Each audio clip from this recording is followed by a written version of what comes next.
Let's get to a very fun piece of sound that occurred on Fox News. Was this from last night?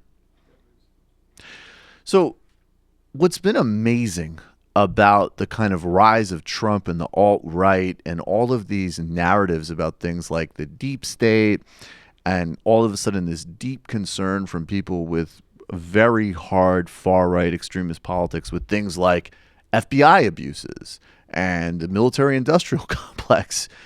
It's been fascinating to watch them collect the terms and concern about those issue areas and then apply it to their own bizarre conspiracy matrix in an effort to defend a incredibly out of control and just insane White House.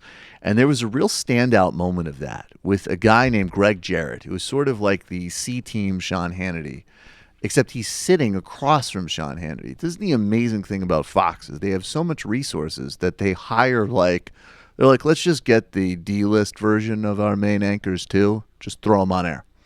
So this is like almost Sean and Gregg looking at reflections of each other. I didn't really know Gregg. I hadn't really heard from Gregg Jarrett before, but here he is going deep on the FBI. And I have some curiosity about, after this rant, what future journalism we can expect from Gregg Jarrett.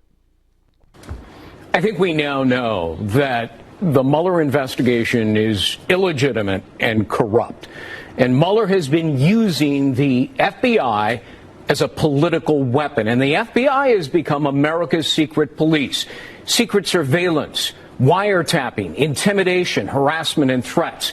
It's like the old KGB that comes for you in the dark of the night, banging through your door. But this is not a game. This is not hyperbole you're using here. No, ask Paul Manafort. They came for him and broke through his front door. And if it can happen to him, Gregg, it can happen to all of us. Absolutely.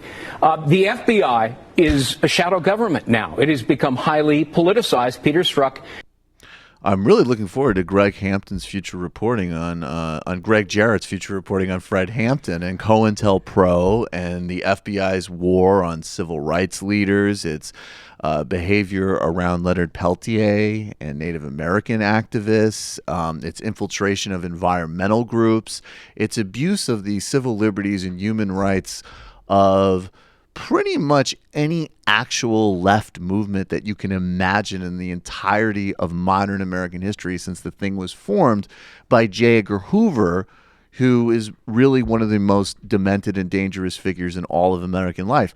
I would actually say that when the FBI is poking around a plutocrat, global mega lobbyist, scumbag political consultant with ties not only to oligarchs, but past campaign work for everybody from Donald Trump to every type of crooked corporation you could imagine in the 80s, to the Pakistani intelligence services, to Joseph Zavimbi and the UNITA rebels while they were burying people alive in Angola.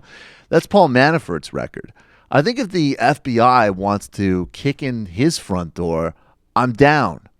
But if we want to talk about a history of abuses of the FBI targeting all sorts of people that Fox News demonizes on a regular basis, I'd be up for it. Balls in your court, buddy. Gregg Jarrett, truth crusader against the abusive overreaches of the FBI. We're in a new world. Most interesting thing about Gregg Jarrett that I've found so far, Matt, this might be of interest of you, being from the upper Midwest, is that he was arrested for intoxication at the airport there.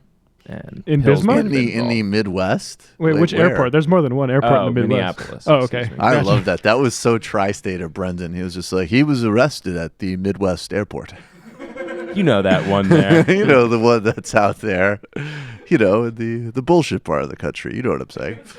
That was that New Yorker cover. Right? Yeah, exactly. Exactly. We are playing our exact roles here on the show. No, I think, but I mean, look, I'm glad Gregg Jarrett's back on his feet, and that wasn't a career ender. Of course, we all wish him a speedy and apparently he's doing really well. He looks like he's great. He was out there swinging. really upset about Paul Manafort. That would be an amazing character if Jarret legitimately got into it.